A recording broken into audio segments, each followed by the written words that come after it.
Yang rekan-rekan media, terima kasih untuk kehadirannya siang hari ini, dan hari ini kami dari TPN Ganjar Mahfud akan memberikan tanggapan terkait dengan dugaan kecurangan dan juga keterlibatan aparat jelang pemilu 2024. Dan dari TPN sudah hadir bersama kita semua hari ini ada Pak Todung Mulya Lubis selaku Deputi Hukum dari TPN Ganjar Mahfud, dan kemudian juga ada Mas Aiman Wicaksono selaku jubir dari TPN, dan juga ada pihak akademisi untuk memberikan komentar, Mas Henry Satrio. Selamat siang semuanya.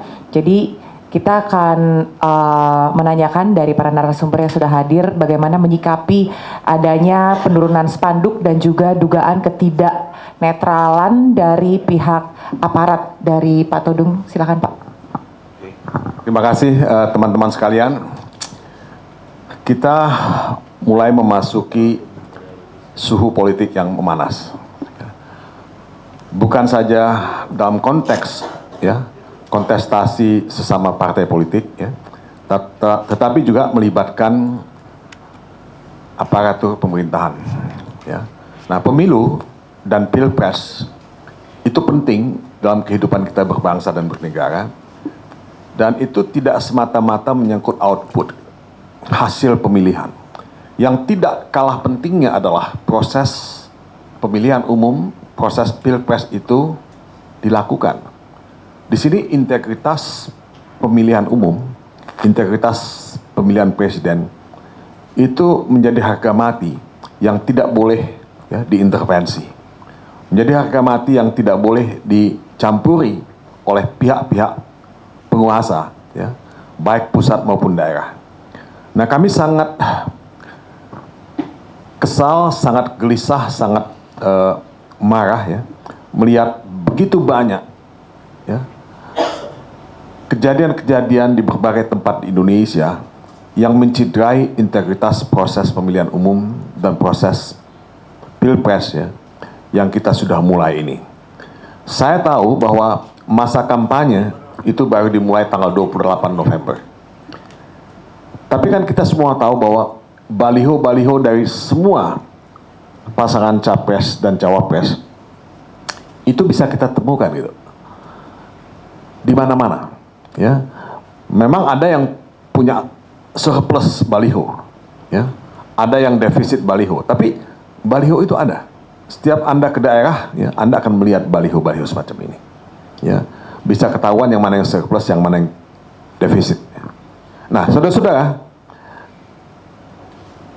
banyak baliho-baliho pasangan Ganjar dan Mahfud MD yang diturunkan oleh aparat-aparat pihak kepolisian, dan juga Babinsa dan Satpol PP. Nah, ini betul-betul satu tindakan abuse of powers, penyalahgunaan kekuasaan oleh aparat-aparat yang saya sebutkan tadi. Nah, apakah mereka mendapat perintah dari atas atau tidak? Buat saya itu tidak penting, karena mereka sebagai sebagai aparat penegak hukum, aparat pemerintahan negara, tidak boleh melakukan tindakan yang menciderai proses pemilu dan pilpres itu. Ini melanggar peraturan kepolisian, dan ini melanggar undang-undang pemilu. Kami sudah mengatakan bahwa kami akan membuat laporan mengenai hal ini. Dalam waktu dekat kami juga akan meluncurkan pos pengaduan di TPN Ganjar Mahfud. Jadi kami mengundang pihak-pihak yang ingin menyampaikan laporan untuk menelpon call center kami, yang kami sedang siapkan dalam 1-2 hari ini. Nah, kami juga melihat, saudara-saudara, bahwa ada keterlibatan pihak kepolisian memasang baliho-baliho pasangan yang lain. Dalam hal ini kalau saya baca di media, itu memasang baliho pasangan Prabowo Gibran, Raka Buming Raka. Nah, ini betul-betul satu kontras yang tidak bisa dicernakan, tidak bisa diterima. Kenapa pada satu sisi ya kita melihat ada uluran tangan ya keberpihakan pada salah satu capres dan cawapres, kenapa pada pihak lain capres dan cawapres yang punya baliho itu dikerjain ya dengan sangat sistematis di berbagai daerah. Nah ini saudara-saudara ya, pasti akan menjadi nokta hitam, menjadi noda dalam proses pemilihan umum dan pilpres ini, dan jangan meng-underestimate ya, reaksi-reaksi publik dan reaksi masyarakat internasional. Pemilu dan pilpres yang akan kita adakan ini itu mendapat perhatian di banyak tempat, di banyak negara. Nah, kalau ya hal-hal ini tidak dihentikan oleh pihak aparat kepolisian, Babinsa dan juga petugas Satpol PP, ya pemilu ini bisa dikatakan cacat. Ya.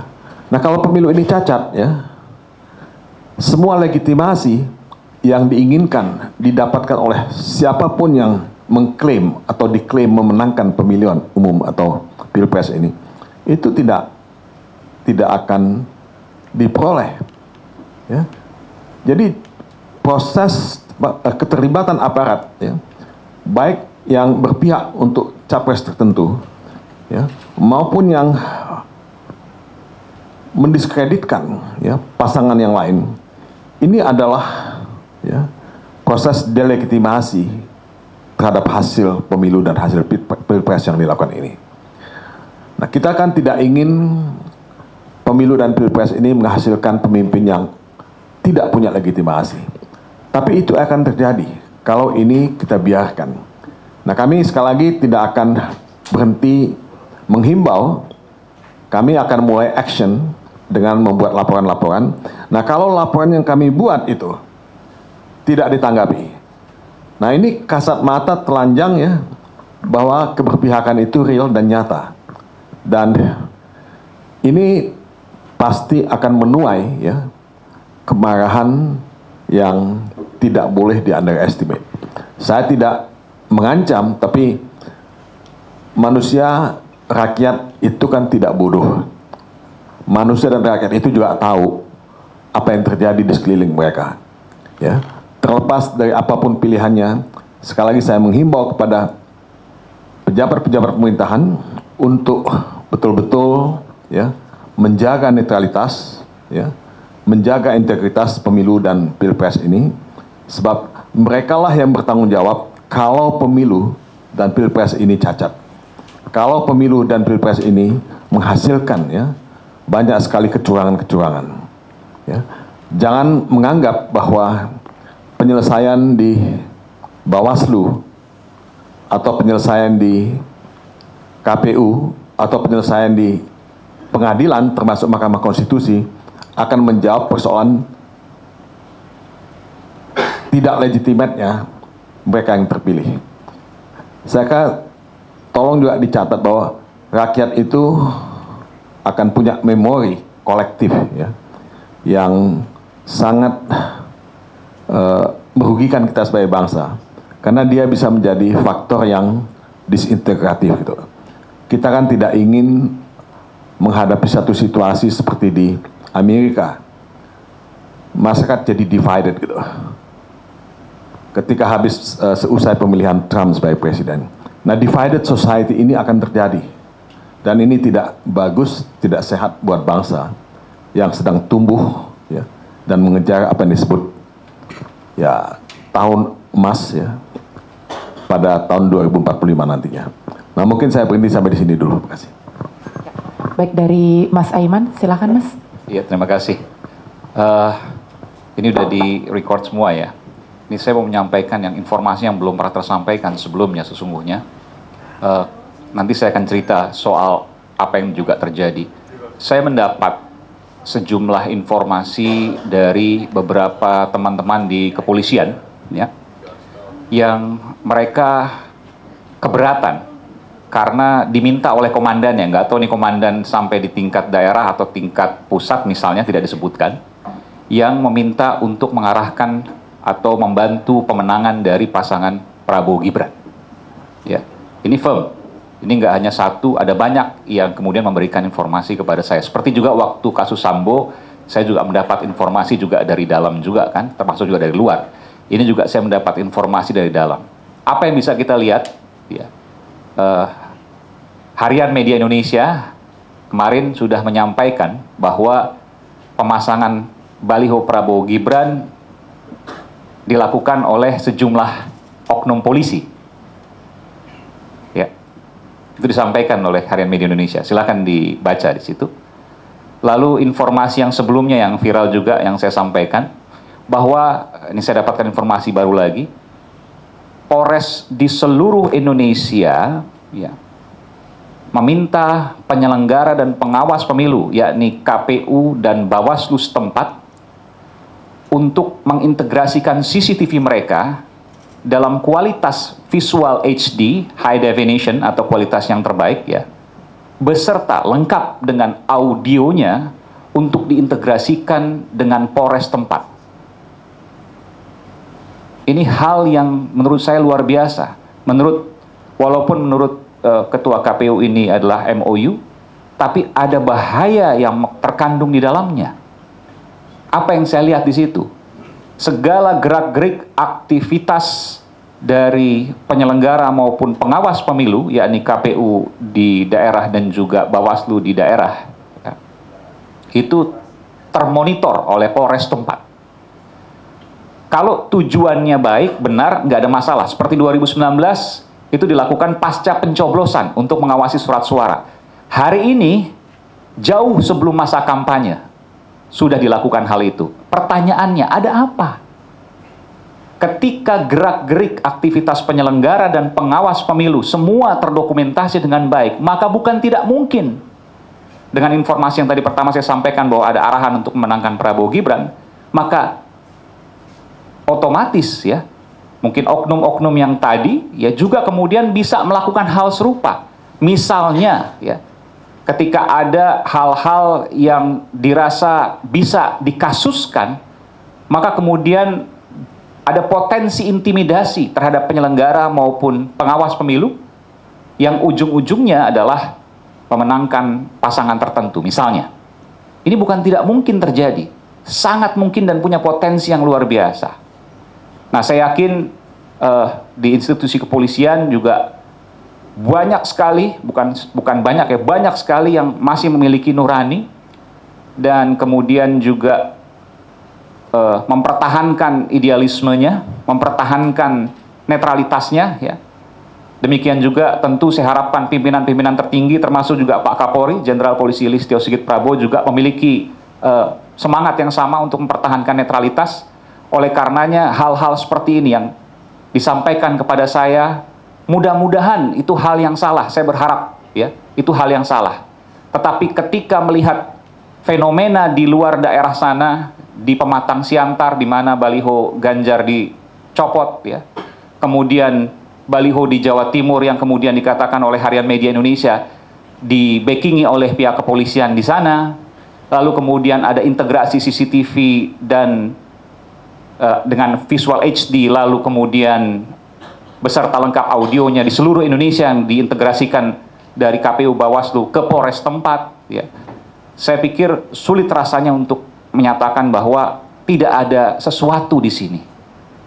Pasti ada sesuatu dan ini harus diungkap tuntas, harus diluruskan, jangan sampai kemudian institusi yang kita cintai bersama, kepolisian ini ya, menjadi institusi yang bertentangan dengan nilai-nilai demokrasi. Saya yakin betul bahwa ini bukan terkait institusi, tapi ini terkait dengan oknum-oknum di dalamnya. Jadi mari saya sebagai juru bicara TPN Ganjar Mahfud 2024 ya, saya himbau pada teman-teman kepolisian ya untuk tetap netral, tetap menyuarakan nurani dan berfungsi sesuai dengan tupoksi dari Kepolisian Republik Indonesia. Terima kasih. Baik, selanjutnya dari Bang Henry Satrio, kalau tadi sudah disampaikan Iman dan juga dari Pak Todung ada beberapa baliho yang diturunkan, dan baru-baru ini juga teman-teman media juga pasti mengikuti salah satu mahasiswa yang juga mendapatkan intimidasi dari aparat terkait dengan putusan atau kebijakan negara begitu di MK. Nah, kalau dari Bang Hensat sendiri melihatnya seperti apa ini, Bang? Itu kasusnya Melki ya, Melki Sadekuang. Gini,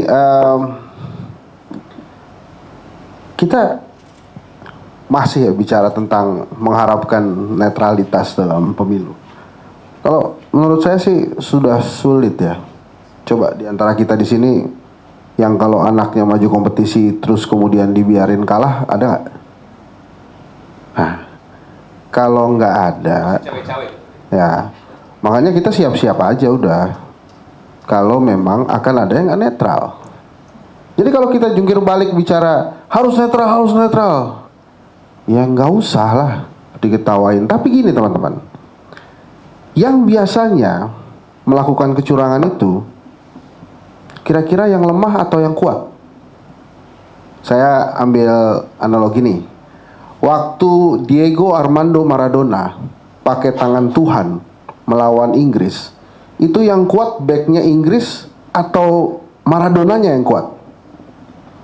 Yang kuat itu kan backnya Inggris. Makanya Maradonanya pakai tangan supaya bisa ngegolin. Jadi yang curang itu sebetulnya yang lemah kan. Nah kalau kemudian yang kuat takut ada kecurangan, ini ada dua nih problemnya. Yang pertama, dia tidak tahu dia kuat. Yang kedua, tidak tahu cara menggerakkan kekuatan itu. Jadi maksud saya, dengan adanya kondisi sekarang kita ngarepin netral, come on lah, nggak mungkin lah. Saya berkali-kali bilang, kalau Pak Jokowi mau netral pada saat ngundang makan Mas Ganjar, Mas Anies, dan Pak Prabowo, dia bisa bilang begini, Pak Prabowo, karena saya seorang negarawan, saat ini di depan Mas Anies dan Mas Ganjar, saya ingin menyampaikan sepulang dari makan siang ini, saya akan bicara dengan Mas Gibran untuk mengundurkan diri sebagai cawapresnya Pak Prabowo. Sebelum nanti KPU memutuskan, Pak Prabowo tolong cari cawapres lainnya. Itu ada kesempatan untuk netral, kan tidak? Jadi kalau kemudian sekarang kita mengharapkan netral, itu sulit sekali. Nah, apa yang harus dilakukan? Ada beberapa. Saya cerita lagi. Tahun 1992, waktu itu partai politiknya masih 3. Golkar, PDI, dan P3. Di Jogja, tiba-tiba pada saat PDI mau kampanye, di lapangan apa saya lupa, izinnya tiba-tiba dicabut, nggak boleh kampanye. Saat itu apa yang dilakukan oleh warga Jogja? Semua atribut PDI dan P3 itu menghilang dan mereka berkampanye, ora adil, ora adil, ora adil, ora adil gitu. Tapi yang muncul dari kampanye ora adil itu adalah simbol warna. Waktu itu warna putih diterjemahkan oleh masyarakat sebagai golput.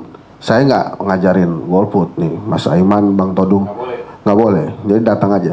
Tapi maksud saya sarankan ini ke TPN Ganjar Mahfud untuk meluncing kampanye anti kecurangan dengan warna. Mau merah putih boleh, mau hitam juga boleh, simbol pakai pita bahwa kita tidak menyukai kecurangan yang akan bisa terjadi, yang potensial terjadi di pemilu Pilpres 2024. Jadi satu-satunya cara untuk menjadikan pemilu ini netral tanpa kecurangan adalah melibatkan penguasa negeri ini, melibatkan rakyat. Ajak rakyat, bukan cuma mengawasi. Kalau mengawasi susah deh, takut gitu juga ya, ngeri juga lah. Tapi kalau ada simbol yang digerakkan untuk mencegah kecurangan-kecurangan terjadi, mungkin akan terjadi seperti yang di Jogja tahun 92. Gitu kira-kira Mbak, pembukaan ya.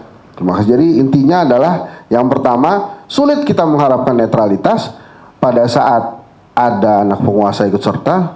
Yang kedua, biasanya kecurangan itu dilakukan oleh yang lemah, bukan yang kuat. Kalau yang kuat takut dengan kecurangan, artinya ada dua hal.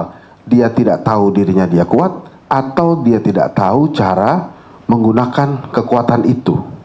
Oh, ada pertanyaan gini. Waktu 2019, itu pasti kecurangannya akan lebih besar dibandingkan 24. Orang Jokowinya jadi peserta. Beda. Tahun 2024 yang jelas, Jokowi tidak akan curang ke Prabowo. Gitu aja. Terima kasih. Assalamualaikum warahmatullahi wabarakatuh. Baik, sulit mengharapkan adanya netralitas dan tadi saya tangkap bahwa kalau orang kuat sebetulnya nggak akan gelisah. Sehingga nggak perlu cawe-cawe begitu ya, atau nggak perlu ada intervensi. Baik, dari teman-teman wartawan mungkin ada yang sudah menyiapkan pertanyaan untuk 3 narasumber yang sudah ada bersama dengan kami saat ini, silahkan.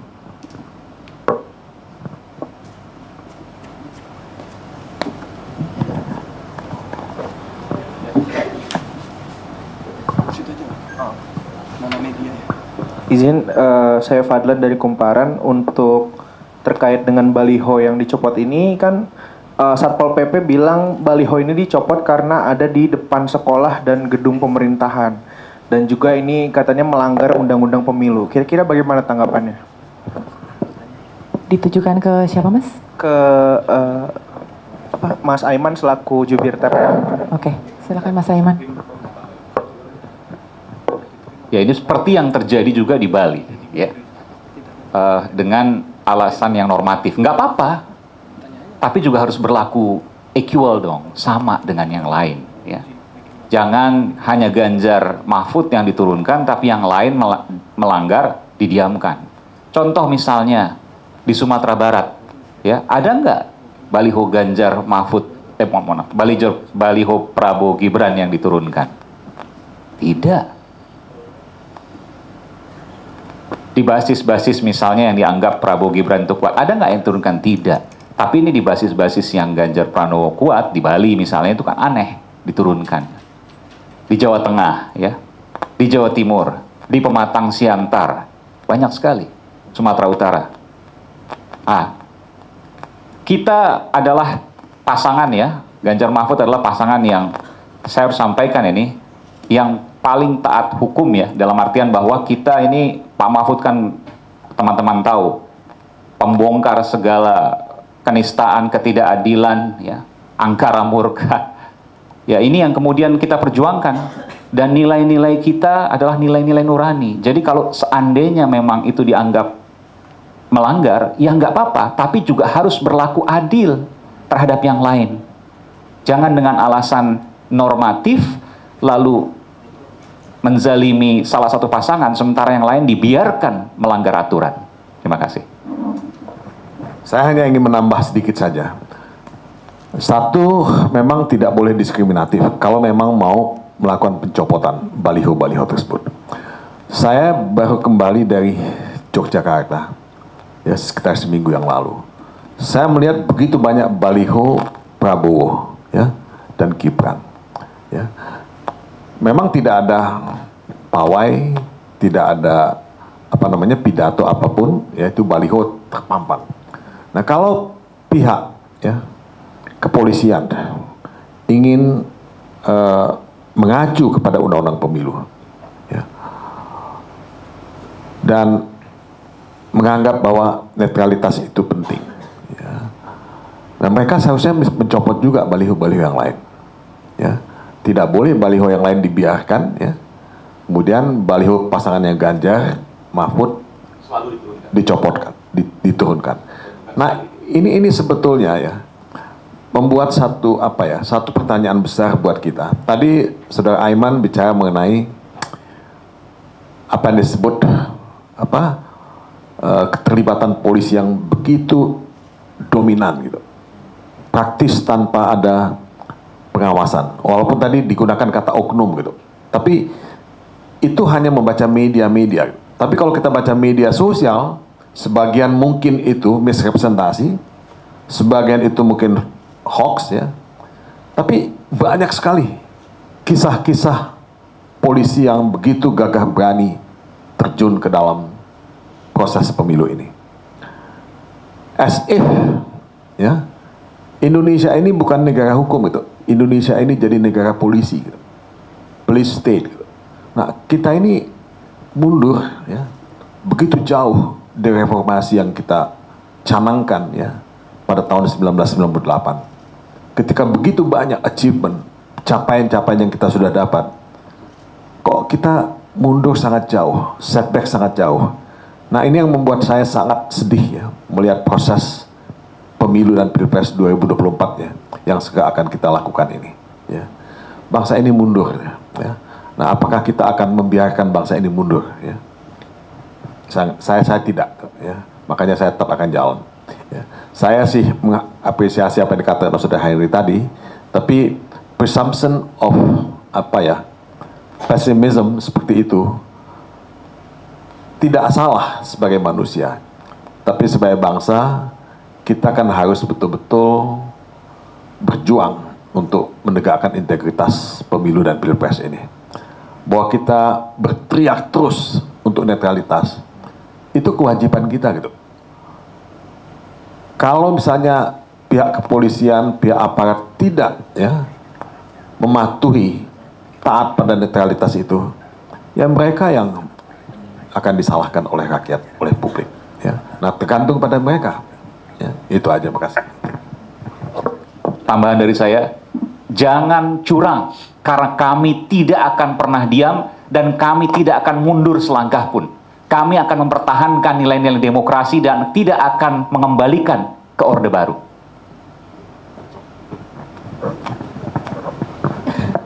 Sudah cukup menjawab ya Mas ya? Ya, silakan Mas. Selamat sore, saya Adi dari Tirto. Ya. Untuk Pak Todung, Bang Aiman juga. Nanti TPN akan membuat laporan. Laporan itu ditujukan kepada siapa?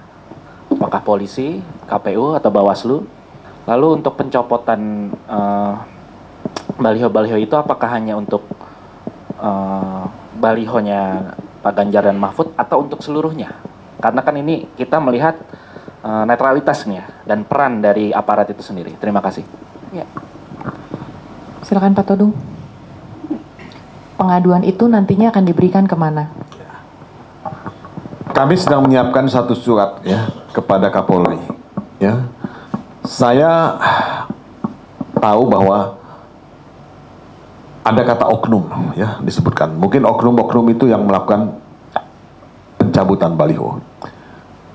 Tapi saya kok punya nalar ya yang ya mungkin saya nggak bisa berbohong untuk mengatakan bahwa kalau itu sudah masif terjadi di banyak tempat, ya, tidak mungkin itu oknum gitu. Pasti ada sesuatu di balik itu. Ya, kalau itu hanya kejadian incidentally di satu tempat, kita nih bicara kurun waktu berapa minggu nih, ya, dan itu kejadian di beberapa tempat. Menurut saya sih ada sesuatu yang kita patut pertanyakan pada praktek-praktek yang melanggar netralitas itu. Jadi, oke, ya. Saya menulis surat kepada pihak kepolisian, tapi juga mungkin ya saya juga akan menulis surat kepada instansi yang lain ya. Karena ini kalau kita bicara mengenai Satpol PP itu kan tidak di bawah kepolisian. Dia aparatnya pemerintah daerah. Ya mungkin kita akan melakukan hal yang sama. Tapi kita akan mulai dengan menyurati Kapolri mengenai hal ini. Betul-betul kita minta tanggung jawab moral Kapolri untuk menjaga, mengawasi ya, semua anggota kepolisian di pusat maupun daerah untuk bersikap netral dan menghormati integritas pemilu dan pilpres. Kalau ada Saya pikir tambahan cukup Mas, tadi. ya. Cukup tadi. Jadi penegasan poin penting bahwa TPN akan mengirimkan surat kepada Kapolri untuk sama-sama kita menjaga agar pemilu tidak curang ya. Jadi sulit untuk katakan netralitas atau tidak, kita langsung saja pemilu tidak curang dan demokrasi tetap ada di Ibu Pertiwi. Kita tidak mau kembali ke sebelum 98. Saya sendiri dulu produk 98 yang ikut juga turun unjuk rasa ya di HMI dulu saya. Saya tidak ingin masa-masa itu jangankan kita kenang, jangankan kita kembali, kita kenang sekalipun jangan sampai itu terjadi. Dan apa yang kita lihat pada hari ini sudah mengarah ke sana, keruntuhan demokrasi. Oleh karena itu diam bukanlah pilihan. Mantap. Bang Henry mungkin bisa menambahkan, karena ini pertanyaan bagus sekali. Ketika masyarakat sudah mulai gelisah atas demokrasi, kemudian pengaduan akan diberikan kepada aparat, dan tadi Pak Todung juga menyampaikan ke Kapolri. Kira-kira Anda melihat fenomena ini seperti apa nih, Bang? Ya, kalau kita tadi bicara tentang, Aiman bicara tentang reformasi, sebetulnya kan kalau reformasi itu intinya adalah pembatasan kekuasaannya. Kemudian dilanjutkan tidak ada fungsi ABRI, kemudian juga pemberantasan KKN. Yang terjadi saat ini kan memang arahnya sudah ke sana tuh. Kalau kemudian ini kalau teman-teman gue yang masih teman-teman anak saya itu bicaranya kan ini fenomena nepo baby. Nepo baby ini adalah anak-anak yang kerap mendapatkan privilege melebihi anak-anak lainnya. Nah, kondisi nepo baby ini kalau didiamkan kan juga akhirnya menurunkan semangat juang anak-anak muda di Indonesia. Nah, nepo baby yang terjadi saat ini kebetulan terjadi di politik tuh. Ada ketua umum partai yang lebih mudah menerima jabatan dibandingkan ketua OSIS misalnya. Terus kemudian ya ada privilege lain. Jadi kalau ditanya kemudian alasannya apa, ya privilege gitu. Oh, ini berprestasi, punya bisnis banyak, privilege. Anak presiden. Makanya saya menolak menyebut yang nepo baby di politik ini bukan anak muda, tapi memang anak presiden. Gini teman-teman, saya ambil analogi ya. Soeharto pada tahun 67 dilantik, itu sama sekali tidak ada aturan yang dilanggar. Hukum perundang-undangan gak ada yang dilanggar oleh Soeharto. Apakah kemudian rakyat memilih dia? Memilih dia. Satu suara Indonesia. Jadi jangan dilihat Soeharto tahun 80-90. Tahun 60-an, 70-an itu satu suara Indonesia. Dan tidak ada satupun aturan dan undang-undang yang berlaku. Tapi kita punya sejarah yang mengajarkan bahwa yang ada kaitannya dengan KKN itu ujung-ujungnya gak bagus. Kita perlu 32 tahun untuk meruntuhkan itu. Nah, sekarang baru ada 4 presiden, kemudian ada aturan yang diubah melalui Mahkamah Konstitusi. Nanti kalau kemudian ini didiamkan berkuasa, saya ajak seluruh rakyat Indonesia bertanya, aturan apa lagi yang akan diubah untuk kepentingan kelompoknya? Nah, itu jadi teman-teman. Jadi dalam rangka kita bicara curang-curang, netral gitu ya, kan kita juga bisa lihat nanti Bang Aiman jelaskanlah kenapa sih kemudian ada gelontoran bansos yang waktu penyebarannya sama dengan waktu Pilpres 2024 dari Januari sampai Juni gitu ya. Saya sih punya catatannya tuh, tapi mungkin Mas Aiman akan lebih lengkap menjelaskannya. Jadi satu-satunya cara untuk mencegah kecurangan ini menurut saya adalah partai politik harus mengajak pemilik sah negeri ini, rakyat, untuk turun tangan. Saya ajak juga, nah ini saya kasih solusinya nih Bang Aiman, Bang Todung. Mungkin TPN bisa mulai dengan kampanye warna anti kecurangan. Terserah nanti mau dipilih apa. Mau hitam, biasanya hitam tuh kalau anti kecurangan. Hitam bisa begitu tuh. Nah, pakai hitam di sini nih dia ya. Gitu kira-kira. Silakan Mbak. Oke, baik. Teman-teman wartawan ada lagi? Ya, silakan Mas. Tes. Ya, selamat sore, Faisal Rinaldi dari iNews. Untuk TPN ya Mas Yaman dan juga Pak Todung. Dari beberapa yang tadi disampaikan, ini mungkin secara realita nampaknya netralitas ini agak sulit terwujud ya. Ditambah lagi ada anak pemimpin negara yang ikut dalam kontestasi Pilpres 2024 nanti. Untuk langkah dari TPN selain mengajukan laporan tadi ke Pak Kapolri, ada langkah lain nggak Pak dalam menyikapi ketidaknetralitasan ini Pak? Terima kasih. Ya, sulit untuk membantah bahwa secara de facto tidak ada netralitas. Ya, sulit untuk membantah itu. Tapi kan kita semua menghendaki satu pemilu yang langsung, ya, umum, bebas, rahasia, jujur, dan adil. Nah, kalau asas pemilu, ya, yang saya sebutkan tadi, ya, luber, ya, dan jurdil, itu mau kita capai, Ya mau kan prasyarat utamanya adalah ketidakberpihakan, ya, netralitas dari semua aparat. Bukan saja KPU dan Bawaslu, termasuk KPUD di daerah, ya, Bawaslu di daerah, tapi juga pihak kepolisian, pihak kementerian, pihak segala macam itu mesti menjaga netralitas itu. Kalau Anda tanya, ya, kita ini ya akan membuat laporan, ya, apakah itu ke kepolisian, apakah itu ke Bawaslu, apakah itu KPU, apakah itu yang lain. Lantas apa lagi yang dilakukan? Ya, kita akan buka pos pengaduan, ya, dalam waktu dekat ini. Mungkin 1-2 hari ini kita akan buka pos pengaduan. Nah, kita akan melihat, karena itu kita akan mempelajari on a case by case basis gitu. Karena kita tidak bisa menyamakan semuanya. Tapi walaupun pada intinya itu menyangkut pelanggaran undang-undang pemilu.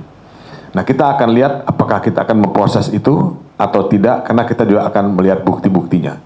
Jadi masih banyak opsi-opsi yang kita akan lihat dan pertimbangkan. Tapi sementara ini yang kami sudah putuskan, karena banyaknya laporan mengenai keterlibatan polisi, ya, di berbagai tempat, ya, kami memprioritaskan laporan kami kepada pihak Kapolri, ya, karena pihak Kapolri lah yang betul-betul harus bertanggung jawab terhadap ketidaknetralan aparat atau oknum kepolisian yang berada di lapangan. Ada tambahan dari Bang Hensa? Ya, nggak sekalian. Sebagai akademisi saya mau tanya ke TPN. Itu kalau memang nanti terbukti tidak netral, ya, banyak kecurangan yang terjadi, maka apa yang akan terjadi terhadap pemerintah yang menyelenggara pemilu? Apakah sampai pemakzulan atau pemilunya diulang atau gimana tuh Pak Tudung kira-kira? Ya, memang ujung dari ketidaknetralan itu pasti ke sengketa Pilpres. Tapi izinkan saya untuk tidak menjawab pada saat ini. Yang menentukan siapa presidennya itu bukan cuma melulu rakyat aja, tapi yang tukang ngitung. Yang tukang ngitung yang menentukan. Nah, masalahnya yang tukang ngitung ini pemerintah. Jadi kalau yang tukang ngitung yang salah, dan kemudian ternyata yang menang hasil hitungannya bukan pilihan rakyat yang asli, kan rakyatnya marah. Dan buruknya lagi buat demokrasi, akhirnya si negara itu tidak dipimpin oleh benar-benar pemimpin yang dipilih oleh rakyat. Nah itu loh, jadi saya menghargai, saya mengacungi jempol buat TPN yang mengangkat isu potensi kecurangan yang ada dalam pemilu. Karena nanti yang dirugikan adalah rakyat Indonesia secara keseluruhan. Jadi mau gimana kita majunya kalau kemudian hal ini terus terjadi. Nah kan sekarang sebetulnya pertanyaan besarnya itu kenapa kemudian Jokowi berubah gitu kan. Ini kan kita berasumsi bahwa Pak Jokowi berubah dari yang sosok yang sederhana, ya, kemudian berubah menjadi sosok yang ingin berkuasa terus-terusan. Ada apa di sana? Apakah terkait dengan janji-janji beliau kepada investor-investor yang sudah masuk, sehingga apapun janjinya itu harus dilanjutkan? Nah, apakah kemudian Pak Prabowo tidak cukup sebagai penjamin Pak Jokowi untuk bisa melanjutkan janji-janjinya kepada investor? Makanya diperlukan Mas Gibran. Kan itu kan yang belum terjawab sampai sekarang. Bahkan saya yakin kalau ada teman-teman PDI Perjuangan di sini bingungnya mungkin melebihi saya tuh. Kenapa kemudian Pak Jokowinya berubah? Nah, sekarang apa sebetulnya yang harus kita lakukan dengan kondisi saat ini? Secara, tadi kan bertanya sebagai pengawat politik ya. Lagi-lagi, saya menyarankan memang untuk mengembalikan ini kepada rakyat sehingga rakyat bisa bersuara, dan kemudian kita berikan dukungan penuh kepada KPU dan Bawaslu bahwa mereka akan baik-baik saja kalau mereka netral, bahwa mereka akan baik-baik saja kalau mereka jujur, bahwa mereka akan baik-baik saja bila tidak mengikuti jejak yang terjadi di Mahkamah Konstitusi. Itu menurut saya yang harus kita yakinkan kepada KPU dan Bawaslu. Mungkin perlu juga tuh kita sambangi bersama-sama KPU, kita berikan dukungan kepada KPU untuk menjaga netralitas. Saya sih deg-degan Mas, terus terang. Ya itu tadi saya berasumsi kalau ada, itu kan tadi kan saya udah nanya tuh ya, kalau ada anak kita ikut berkompetisi, itu kelihatannya kita biarin kalah atau kita usahakan menang tuh anak. Kan nggak mungkin kita biarin kalah kan. Walaupun setengah mati bilang netral, harus jangan miring kanan, jangan miring kiri. Ayolah. Tapi kita bisa berharap ke siapa? Ke KPU dan Bawaslu. Gitu kira-kira. Terima kasih ya Mas. Baik, terima kasih Bang Henry. Apa ada tambahan lagi dari teman-teman sekalian? Cukup? Kalau sudah cukup nanti bisa melanjutkan tanya jawab lewat doorstop ya di samping. Baik, terima kasih sekali untuk para narasumber yang sudah hadir siang hari ini.